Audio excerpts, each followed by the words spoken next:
Watch it, boys bracing. Here we go, and go hard.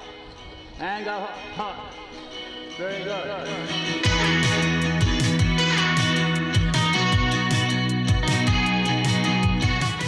The Paddler's Pod with Sam and Macca. Welcome back to the Paddler's Pod with Sam Jordan and Mackenzie Hynard. Together, we are coming to you live from Macca's place on the beautiful Gold Coast on what is a pretty picturesque day today as well. It has poured rain all morning. We're currently sitting on the veranda where there is an idling truck out the front. There's a bit of roadworks down the road, so you'll have to bear with us through a bit of ambience, but I think that's quite a nice touch to what is... Gee, we haven't recorded one of these together in a long time now, Mac. Jeez, what was it? It was a little while ago now. Yeah. I actually can't remember. Maybe the US could help. Is it the US surfski champs? Sure. I saw the gorge downwind in 22. Surely not. It feels like it might have been. So look, this is a special occasion. If you are watching on YouTube, you may pick up already that we are in the same frame. There's only one camera. Look, we're just going to get through this today because... This is what it is. This is what it is. It's an exciting weekend up here on the Gold Coast. I think we did foreshadow it in the last episode. We are celebrating the Bucks party of an Olympic silver medalist this weekend, yes, but we still have plenty to talk about in the surf ski world. To start with, I think we should check in with a little bit of training. Macca, we're starting to count down towards Worlds now. It's not too far away. Yeah, it is actually. It's starting to get really close. It's about 6 weeks away. I think there's still another block of training left to go. It's one of those things where... I believe like the wheels can fall off. I got sick a little bit and then you start to get into a rut, but it's like really driving through to that World Championships. We haven't been fortunate to have a whole heap of races, but we will touch on a very important race that did happen recently. But there's going to be some upcoming races, super excited for. I think it's just about making sure the consistency stays there through this like period. The weather's been crap, but like whatever, can't make excuses for those type of things. Just pushing through and getting it done. And that makes training all the more important, which is why we do have a huge session this afternoon. We're talking Corey Hill, Tom Norton, Mackenzie Hynard, and Sam Jordan, the big four of downwind paddling, as people like to say here in Australia. I'm really looking forward to that because I get to wear shorts and a t-shirt. Things are going to be nice. You won't get to paddle in the ocean though. All beaches are closed on the Gold Coast. We wouldn't want to snap any skis going through Tally Bar, which a lot of people have done. So we'll be paddling in the flat water, no doubt with some debris up the creek, but it'll still be nice. Well, look, I think we could both use a little bit more base work at the moment, but as we did mention, there still has been plenty going on around the world. Look, some really exciting stuff, some really important stuff, and that's actually where we're going to be starting this episode of the podcast on what is our Power Plays. This episode brought to you by Vaikobi. The Paddler's Pod. Power Plays. So Paddle Australia's National Championships, the 14 beaches, was held 2 weeks ago now here on the Gold Coast in what was pumping downwind conditions. We did foreshadow that coming into the race, and those conditions certainly did deliver. But the race is being spoken about for a far more important reason as well, and that was because of the passing of one of the paddlers during the race. Brad Russell was a much-loved member of the Queensland surf sports community, not just known through ocean ski and downwind paddling, but more so through his work in surf lifesaving as well. And to start, before we do speak around the circumstances of his passing, we do want to again pay our respects and send all of our love here at the Paddler's Pod to his wife and his sons, his friends, and all of those who did come into contact with him. Because, look, I didn't have the chance to meet Brad, but, you know, by all reports, he was an incredible man, incredibly passionate, and a really great friend as well. Macca, you actually did have a bit to do with Brad during his time at Queensland Surf Life Saving. Mate, it's just a really, really tragic thing that's happened. Yeah, you're right. It's pretty hard to come to terms with, right? These sort of occurrences happen all the time in middle distance, longer endurance event like marathon running, triathlons. They have mass participation numbers, so it sort of gets hidden in that. But, for a field of 200 paddlers, to lose someone it's a saddening, it's a saddening statistics. It's just really, I don't know, it's quite shocking in a way, but these things happen. It's by all reports, the case of a medical episode, and it could have happened at any time, and it just so happened in the race. Like you said, I was fortunate enough to have some dealings with Brad over the course of, my time as an event manager with Summer of Surf, and also with my current job at Live Heats, and he was like very instrumental in making both of those two things a reality and really driving those. And he really was that type of guy that was just there for the sports he was extremely passionate about, there to progress them, there to make them better. And I mean, he leaves behind an extreme legacy, one that I'm glad that I was able to meet him and be a part of that journey. And it was, a really special guy. Quite saddening. I think it's a bit of a moment that I think hits the ocean ski world a little bit, for the fact that Brad falls into the majority of paddlers' age demographic. Someone who's fit, healthy, has been active within paddling and coming from a surf life-saving background, and has just been taken by this. I mean, we've seen it's a whole range of elite athletes. I just saw something pop up of Dean Mercer the other day in a similar age bracket, and I think it hits home. It definitely, like, my dad paddled on that race, and I think it hit home a little bit for him. Like, it could have been... Well, my mum actually made a comment. Brad's wife named Melinda, Brad named Brad, which is could have easily been my father, easily. And the same with yours. I think it is one of those checks. So I think may have caught everyone a little bit by surprise. Yeah, exactly right. Look, before we get into the circumstances of exactly what we know at this stage, I just want to touch on one thing you did say there. You described Brad as a pioneer, and that's something that we're hearing a lot as people do remember him. And there has been a fair few kind of actions of remembrance as well. There's been, paddle outs and moments of reflection at surf ski squads around the country. I know that, in Brisbane, there was a paddle out that his wife and one of his sons did attend, just a couple of days after his passing. Z Squad in Sydney, I know, had their own, memorial and acknowledgement of Brad as well, which I think is a really beautiful thing. He was a prominent lawyer in Brisbane, and his law firm actually described him in a similar way, as somewhat of a pioneer as well. It's an incredible legacy to leave behind. There were some really nice comments from Rob Elford, the president of Maroochydore Surf Life Saving Club as well, saying that they are going to be honouring Brad in time. He's going to be really sorely missed, Macca. Yeah, there's a saddening reality of sport, of middle-aged sport. I think that, sometimes we forget that we're all human, and it could happen to all of us or any of us at any time.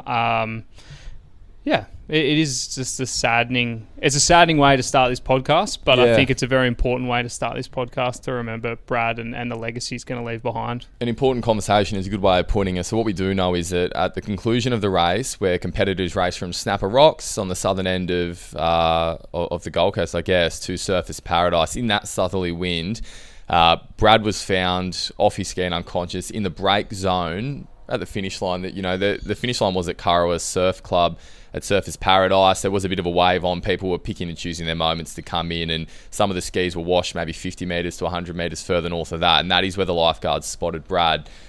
He was brought back to the beach, not only by surf lifesavers and lifeguards that were on the scene, but also by fellow paddlers as well. And I think that's something that's really important to acknowledge and highlight right off the top as well, that there were a lot of paddlers involved in this rescue effort, and that is not an easy thing to do, but it's also a really strong reflection of our sport and our community as well, right? That so many people were quick to act.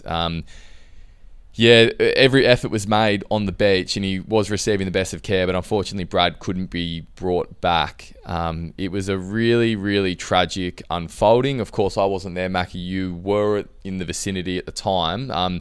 Because of the tracking chips and the tracking devices, rather, that we used for all the competitors during the race, race organisers were able to pull up Brad's next of kin. That was his wife, Melinda, that you did mention before, who was at the beach waiting as well.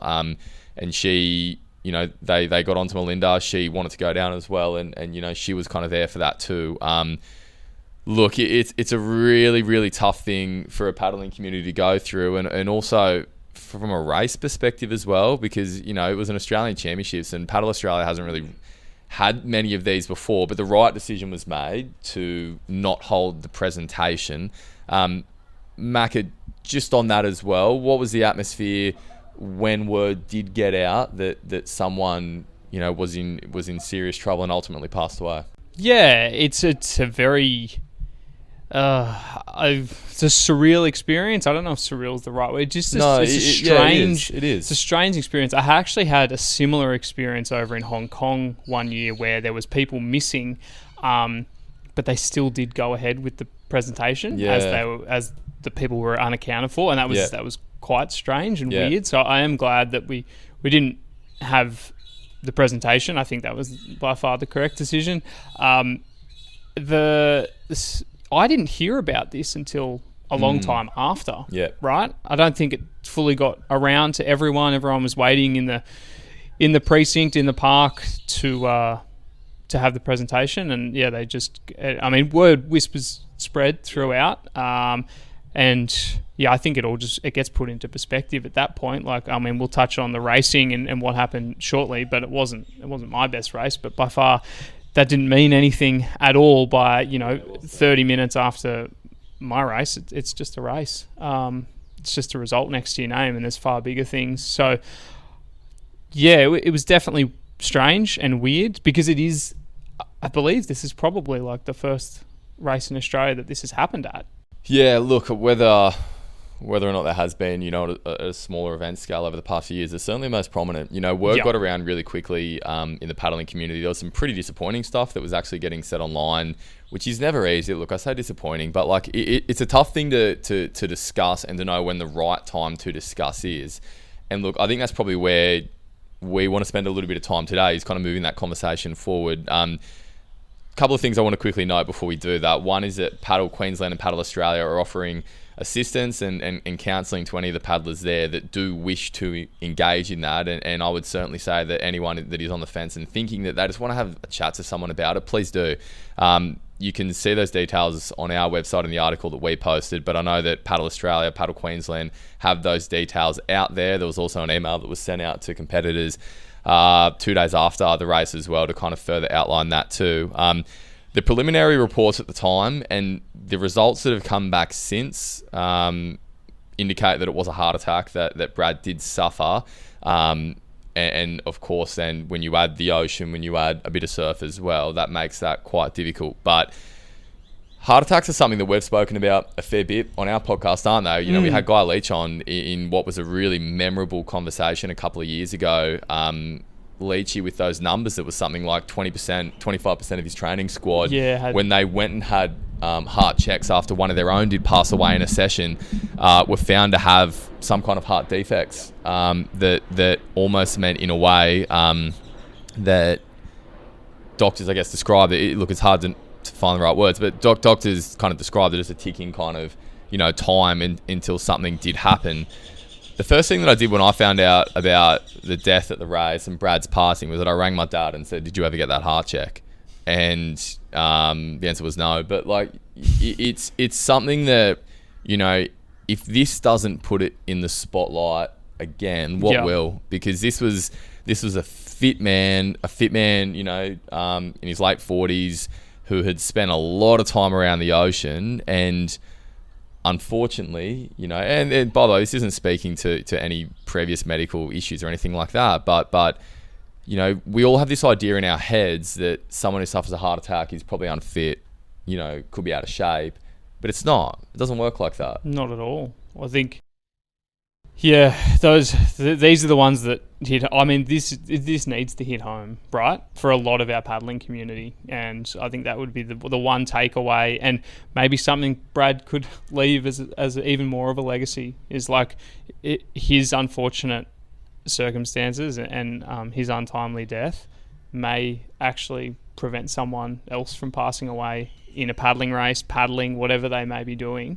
It may hopefully bring some more light to the situation. I think that's what we'd like to try and get across with all of this, not just, express our, sadness and thoughts to the family, but like, how can we use this as another way for everyone to understand and really look to try and help themselves. It's well said. Like, funnily enough, the thing that my dad quipped back with when I said, "Have you got your heart check done?" He said, "Well, have you got yours?" And like, we're 30 now. Yeah. Like Yeah. It's, this isn't something that discriminates in terms of age. Look, and it's the least I think that we can do when you kind of think about what's at stake here as well. I know that from that interview with Guy Leach when we did have him on the podcast, that a couple of training groups actually took him up on that offer to buy a defibrillator as well. I know the Rats down in Melbourne, did that, and there was a few other training groups around the country that did the same. So, look, we're sending all of our condolences to everyone that has been affected by this, and that includes the team at Paddle Queensland that did put on the race as well. We're going to have a chat about the race in a moment, but look, it is certainly secondary to a really, really important issue, and one that we hope people are having the conversations around, their own training squads as well, right? Number 2. Well, with that in mind, it feels kind of icky to actually be speaking about the race, but it's the biggest race in Australia so far this year. It's the Paddle Australia National Championships, and a really important race on the road to the world titles as well. It saw a lot of class turning out too in what was really good conditions. Look, again, I know we've just spoken about it, but I want to temper this by saying that the results are secondary to what did unfold on this day. But I think we do want to chat about the race, and Macca, it was a good one. It was a good one. It was a great one. The wind came through. There was some surf at the end for people to contend with, but it is ocean paddling. Like, it's certainly nothing to the magnitude of what I've raced in South Africa, or what they perform, go out and come in South Africa. I had that thought actually when I saw, that and a little bit of conversation around the race. I thought, well, we just posted only the other week a couple of photos of people getting absolutely flogged at the South African National Championships in that shore dump, and I think they were all sitting there laughing by the thought of, some rolling 3 to 4 foot waves, over a 300 meter break or something like that. Yeah. So. No, I thoroughly enjoyed it. My race wasn't amazing. We'll touch on it in a bit, but I thought everything was great. The start, we actually did a jump start. It's probably surprised me. I thought we might do a deep water start, but they set us off in waves to navigate that, and make a fair and equitable start, because doing a jump start of 200 people at Snapper Rocks would be a little bit difficult. Surf was pretty good as well. Yeah. So I'm sure the surfers, if you've waited an hour for your wave and then the gun goes and 50 surfski paddlers are rushing out through the break, you'd be pretty pissed off, I reckon. No, I would be. But they sort of, it just worked. Yeah. It filtered out. And then, straight into runs, basically. And the beauty about this course is that the way that the coast it's like a horseshoe, right? Yeah, and so every kilometre just gets better and better and better. You don't have to cut out to sea as such. You're kind of just going in a straight line. Yeah, you're just going, and each kilometre will naturally get better. Yeah. And it's a bit like a descend downwind type environment. It's really cool. And I think everyone you'll speak to after the race had a great time out there. Yeah. It was amazing conditions, probably not what they thought they would get, a 15 to 20 knot southerly in the middle of winter on the Gold Coast. Well, to be honest, it couldn't have got much better. No, honestly. I think any windier, any bigger, you're starting to get into a bit of trouble in terms of, finishing and the conditions and things like that. But it sounded absolutely perfect. Before we speak about results, what kind of Ks are we talking through the middle of that race for you? Yeah, 3:30. Okay, that's quick. Yeah, it's quick. That is really good. Yeah, I know that the Corey and Tom had a couple of 3:20s. The last K I had, which actually didn't include the wave to the beach, there was 700 metres, whatever. It was like a 3:19. So, yeah, right. Yeah, you can see it gets better and better along that coast. I like too that there was, in an age of I sound like some of our listeners who have seen a few more summers than me. In an age of red tape, how refreshing is it that it's like you line up on the beach and it's like ready, set, go. I think maybe a buoy beyond the break at the finish is probably always a good idea, but I like that the start was so open that it's like, if you want to kind of cut left through the break, that's fine, but you're all going for that one same point, which is, surfer's paradise. That I resonate with you, and I think it was a little bit refreshing, and I speak selfishly from like a top end paddler, and I've said this to a few people that I just start and finish, and I don't have to worry about anything. And it's like, there's not that creep. There's not that pushing. No pushing, no shoving, and no cans to worry about or navigate. It's just start here and finish there. And Oscar.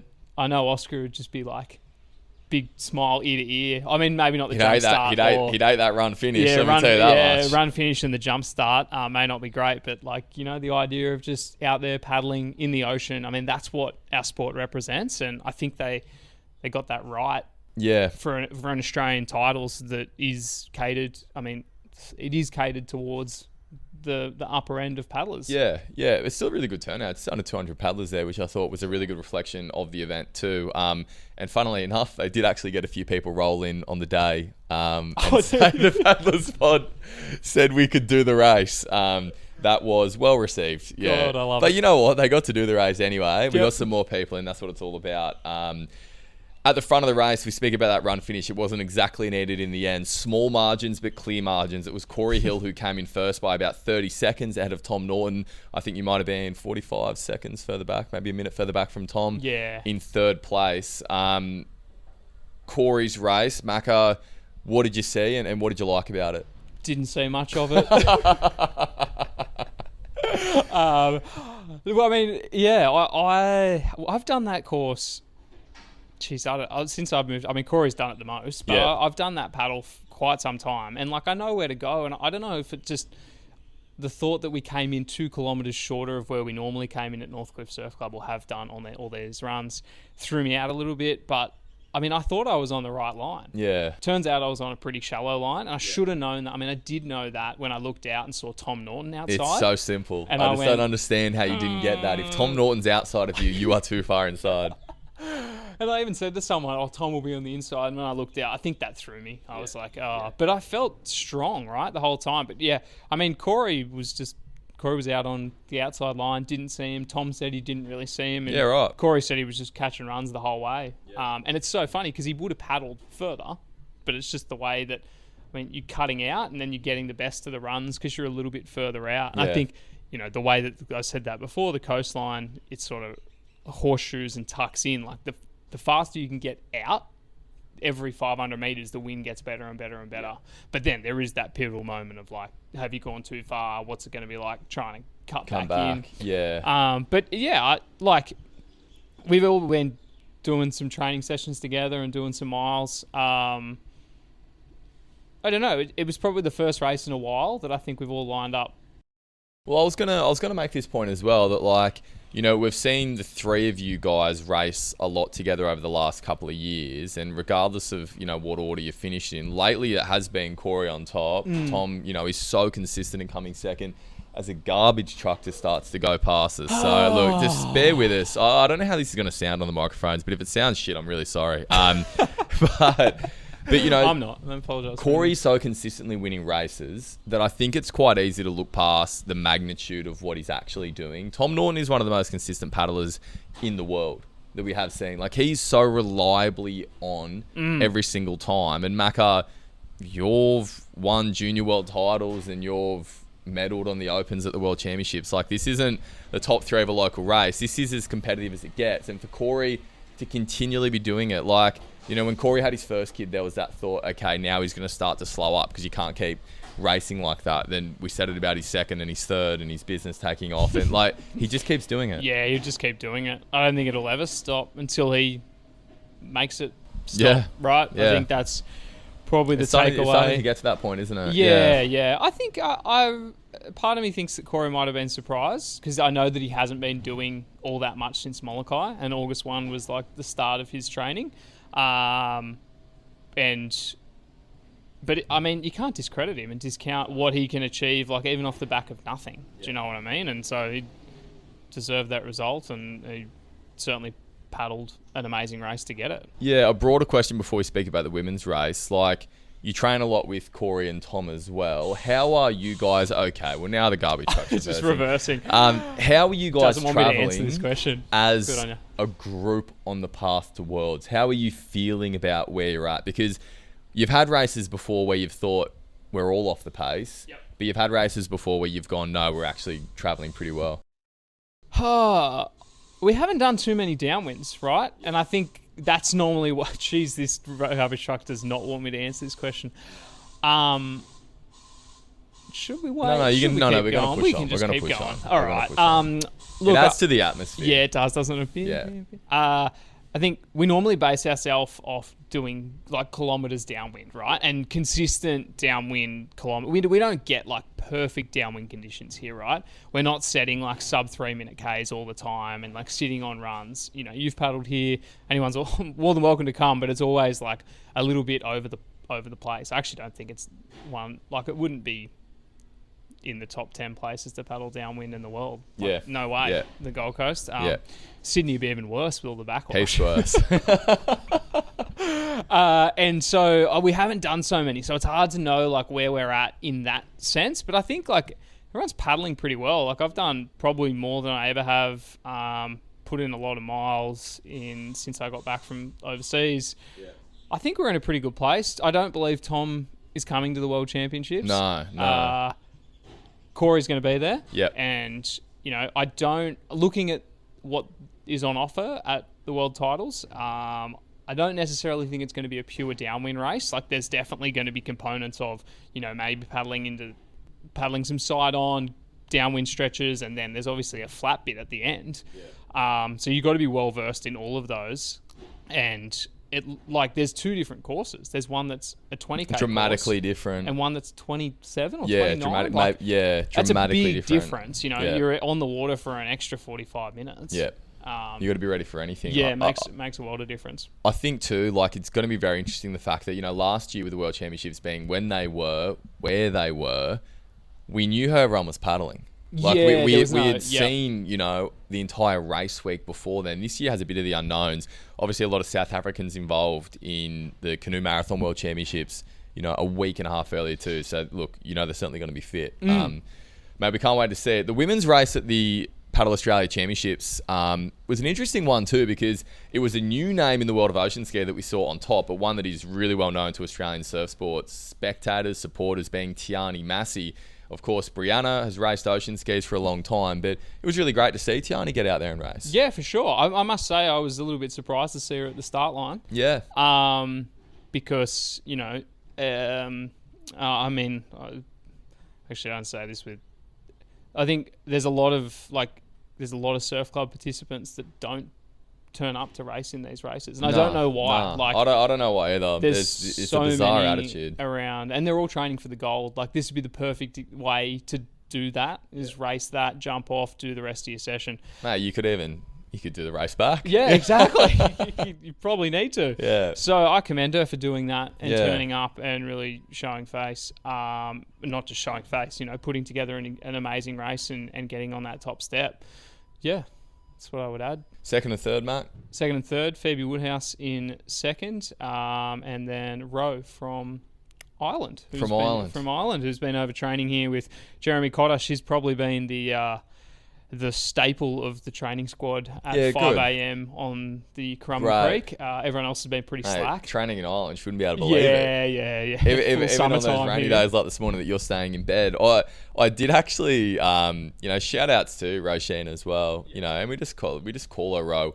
As she explained to me at about 2 a.m. after Aussies, when I did see her in the line to a nightclub, she went, "Why do you always say my name wrong on the podcast?" You know, or even announcing stuff as well. So Ro, I do apologise, and she's right. Like I've got it wrong so many times. You're meant to be good at that part. But it's really great to see her just to be able to get that paddling experience in as well, because that's actually something that I think we overlook here a lot. I know they do in they can in South Africa as well. Is just you kind of lose sight of just how valuable that experience, that time in the ocean is, and just paddling around the people that you do as well. Like, you know, I straight away my mind thinks of Danielle McKenzie, who made the comment about her kayaking journey when we spoke with her recently, that, you know, she was training in the kayak, and it wasn't until Olympic champion Cam Wallace went, D-Mac, you're actually pretty good at this, you know, maybe you should think about doing it. And as it turned out, she was really good at it too. So yeah, really good experience, and I hope they all got something out of it too, because more races on the way here in Australia.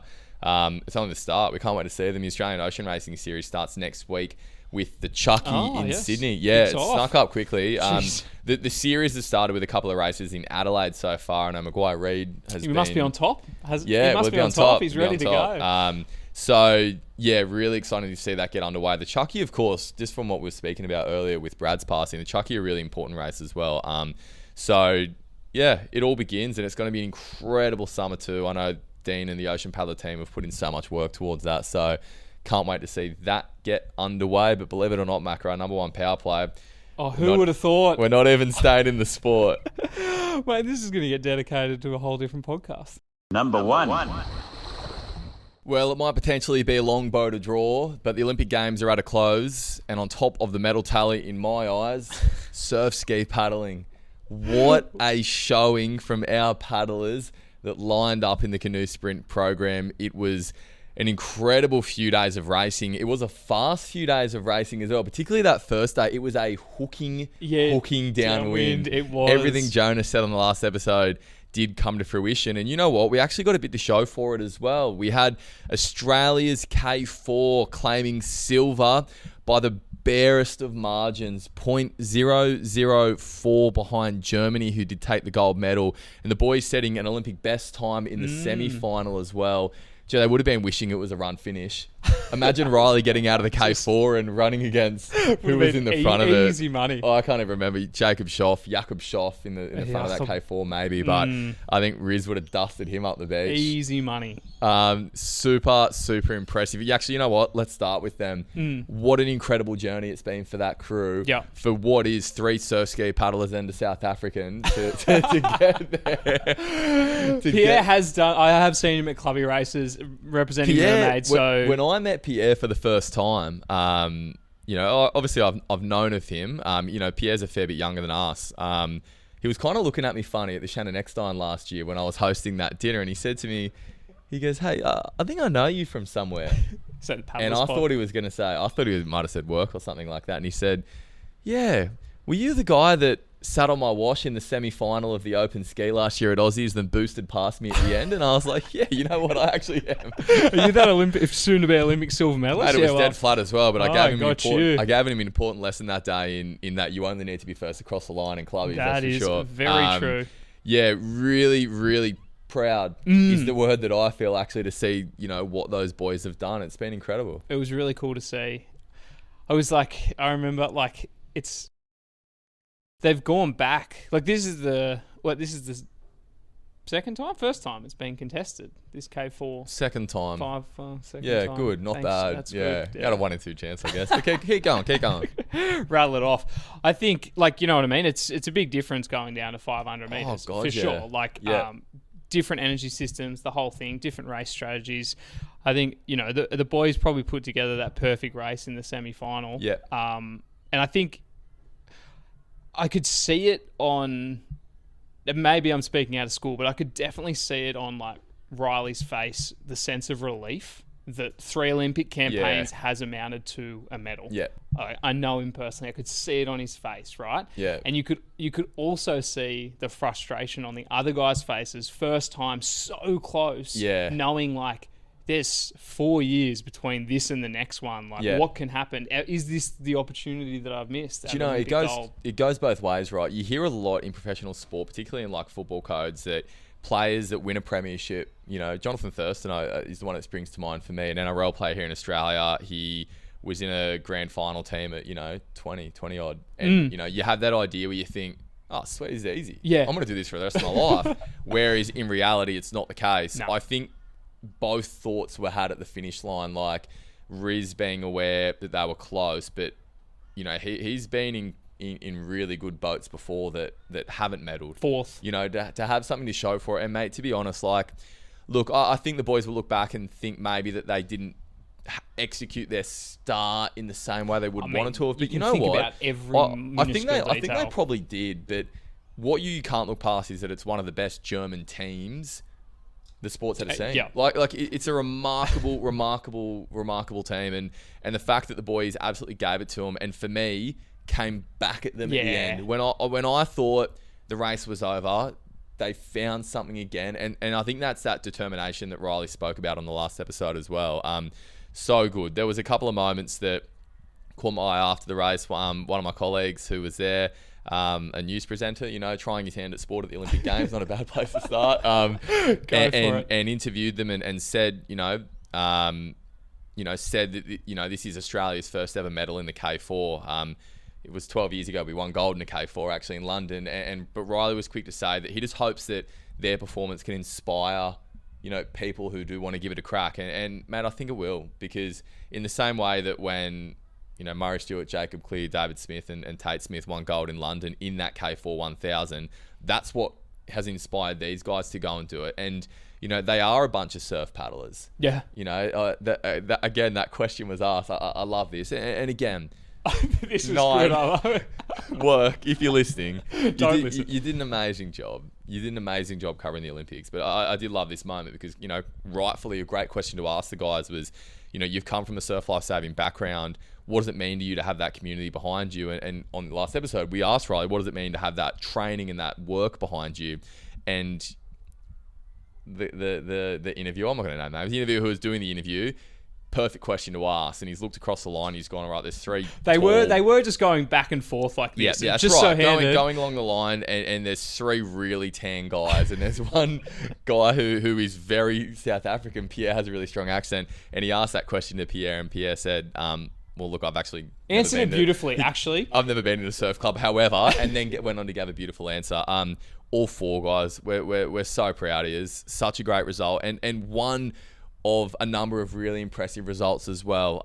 We did have, I guess, in the K2 as well, we had both Simon McTavish, who was representing Canada in the K2 and the K4. Didn't quite get to where they wanted to. I know, every Olympian wants to win. That's at the end of the day, that's why what you're there, makes right? elite sport. Faster, higher, stronger. But mate, they looked really strong, particularly in their K2 at times. Simon and Nick, his partner, looked super strong. Mate, a lot of work goes into that. And listen, I'm not diminishing the work that went into South Africa's campaign as well of Hamish Lovemore and Andy Burkett, but not as much work went into that as the other K2 crews. I would say in that there's sprint, not but at they all. have put in so much work in marathon over the years. And you know what really stood out is that, like, it was a tight program. It was repeat racing. Same day racing. Yeah, and semis those and two finals. got better with every race. Yeah, surprise. Do you know what I mean? Like, so fit. They were battling each other for the last spot in the K1B final, the K1000. Hamish was the one who got the nod. He went on to win the B final in the K1000.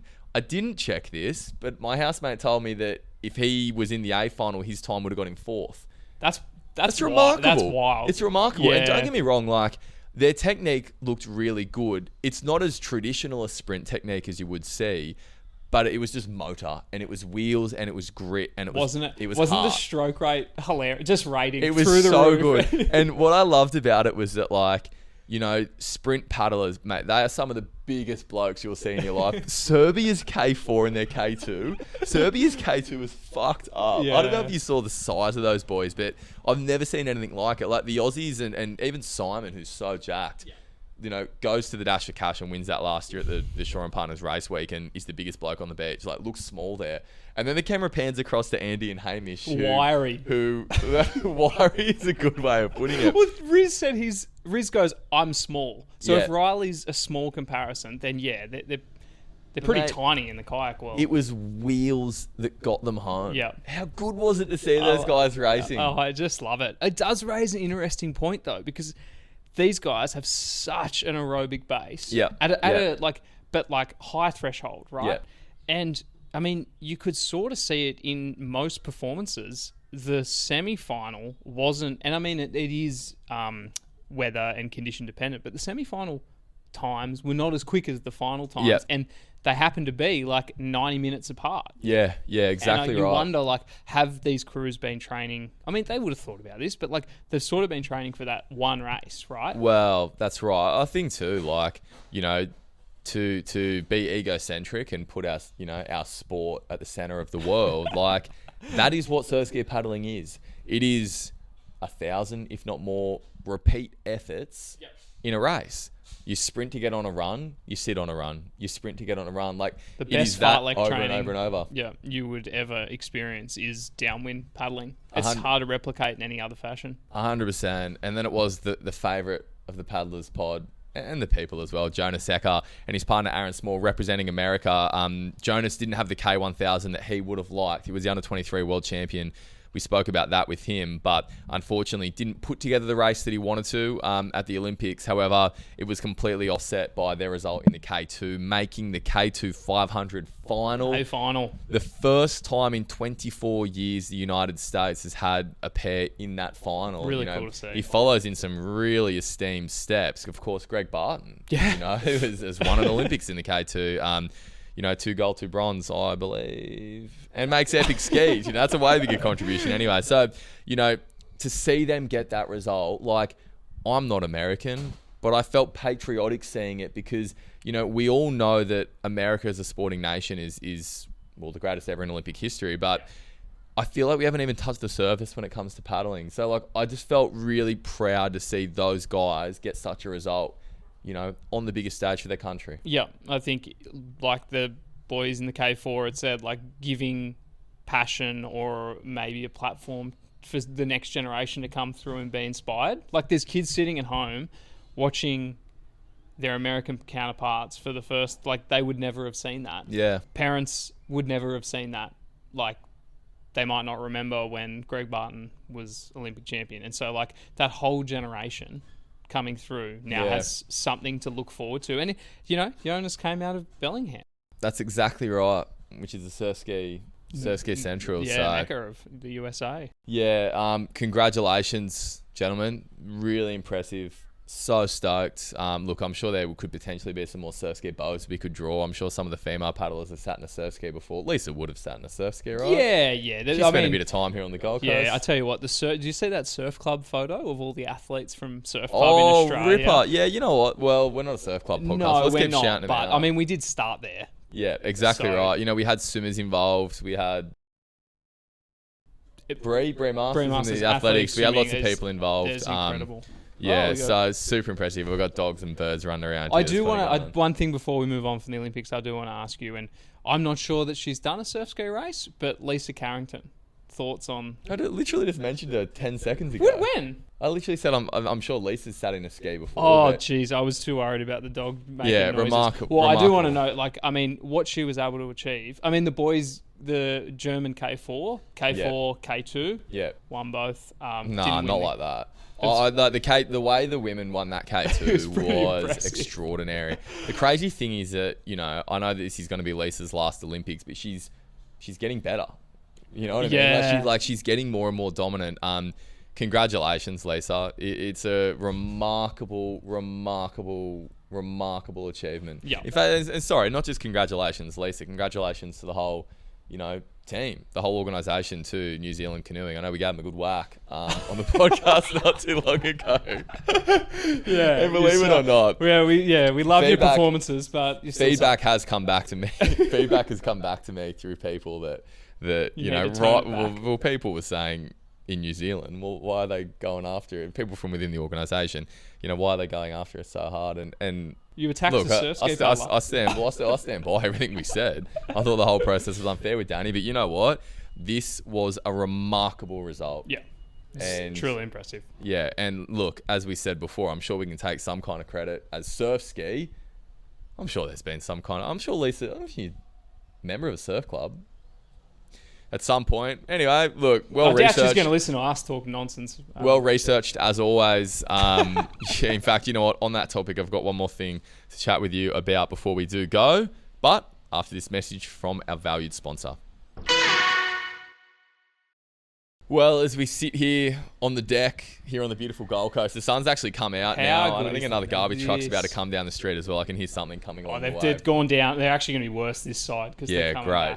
back. But Macca, I'm starting to feel that a little bit warm. I haven't had weather like this in a long time. Look at this. I think people can see our legs if they're on YouTube. I hope they haven't been too offensive throughout this process. But We're T-minus 1 hour 20 before we get on the water. So is it that soon? I know. Geez, we better hurry up. my employers are not going to be happy with this. The point that I want to make is that I've just looked at the time too. Sorry, mate. The point that I want to make with this is that it's UV range time.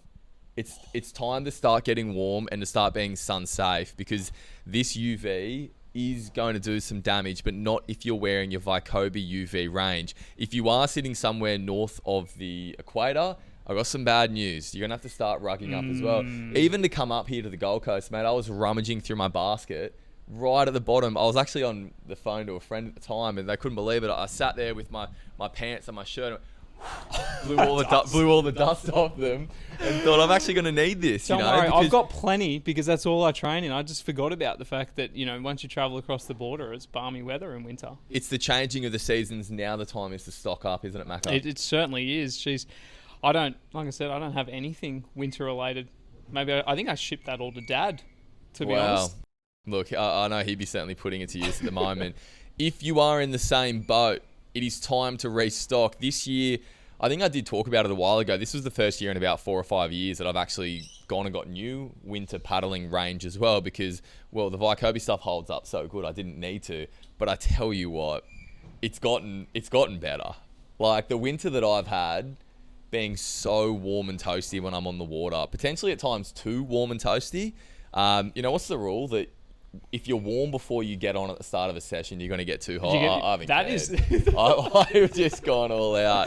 You need to be a little bit chilly before you get on, knowing that you'll warm up. Yeah, but you know what? It's felt like paddling in my pajamas in a way, just because I've just felt so warm and comfortable. Just look at you on the armchair. I can't believe you're not dressed in it now. I know. You could have been ready, nice and warm before you get on the water. I'd be even more comfortable. That's how comfortable it is. Vaikobi.com for the full range of UV range stuff, of V-Cold range stuff, all the accessories, everything you need to get on the water. Actually, you know what? Just as this truck really starts to drown me out. He wants some. I know. Why. As the truck starts to really make things difficult, the light story. Again, from the last episode. Oh, of course, a little callback. I got sent a photo on Saturday night after the Australian Championship race, saying, the message from a friend that did send me a photo of him and one of our friends in question who did make themselves known to me during that time about the message. It was one of the guys, and they said, no hard feelings. Do you know what I've actually started doing is because, I've found it difficult to get a light that come back to you. No hard feelings. Yeah, really quickly. It always does. The crazy thing is that people listen to this. Oh, yeah, I know. Is that I've actually just been putting my phone in my Vaikobi phone bag and putting it in the back of my life jacket, turning the light on. Oh, you're going to be draining your battery. And it's been, who cares? I'll charge it later. But it's a simple way to have a light on the water when you're paddling. There you go. Hack from Sam. So there you go. That's a hack. Vaikobi.com. You can get it all there. Believe it or not, I actually didn't upload the link to Coach's question corner. It's sitting there.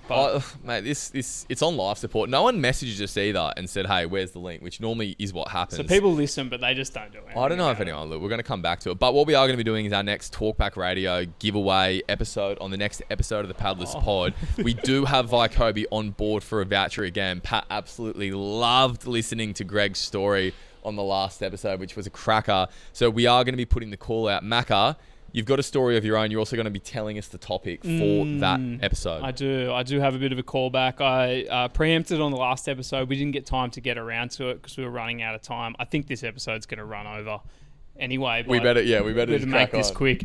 So for me, I want to call back to the 30k paddle I did down on the Tweed River. Oh, of course. Yes.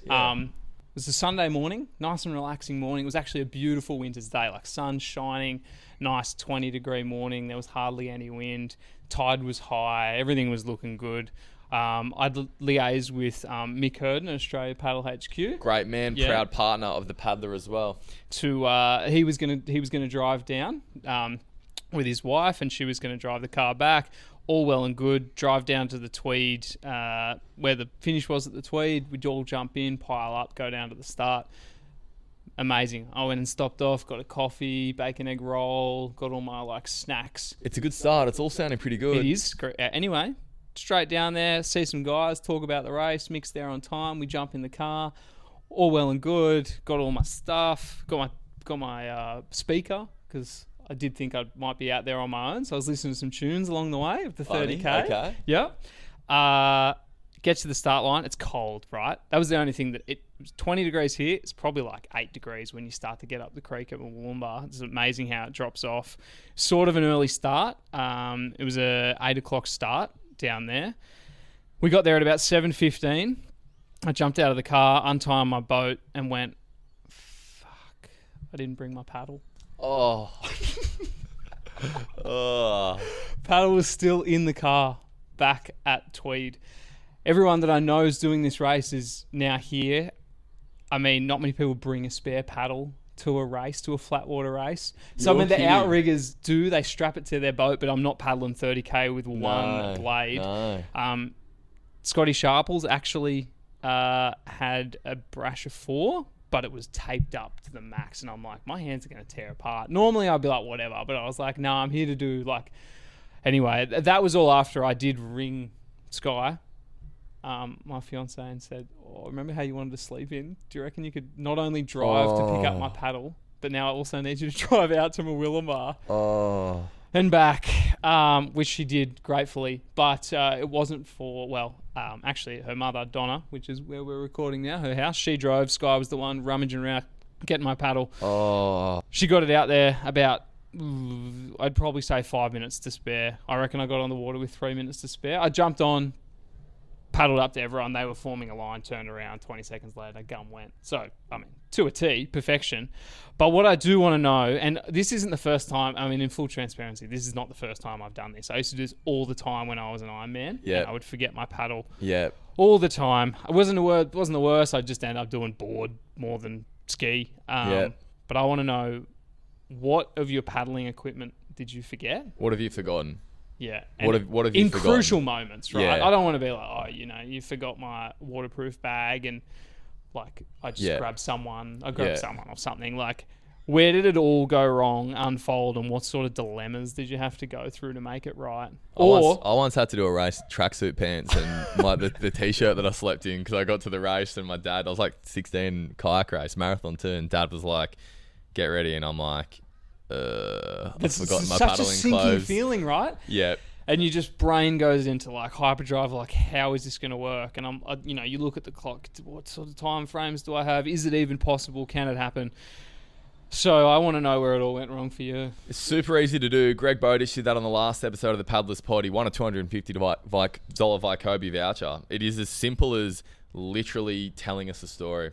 You're going to see the links online. I don't know how I'm going to articulate this one. The last one was a whale crashing on that. That's a good point. What have you forgotten? That is it, and that is also it for this episode of the Paddlers Pod. Thank you so much. I think the audio will be. There's a plane goes overhead. I mean, it's not perfect. I think it's busiest been street okay. in Palm Beach, I think. Yeah, I think it's been okay. Thank you for making the time, Macca. That's all right. Thanks for having me too. It's good to be here. How not in the armchairs and all the rest. So, I mean, thanks for tuning in, and thanks for getting this far through the episode. I know it'll be a long one, but I think part of that was most definitely needed, and remembering Brad Russell. So, thank you. Until next time, take care and enjoy.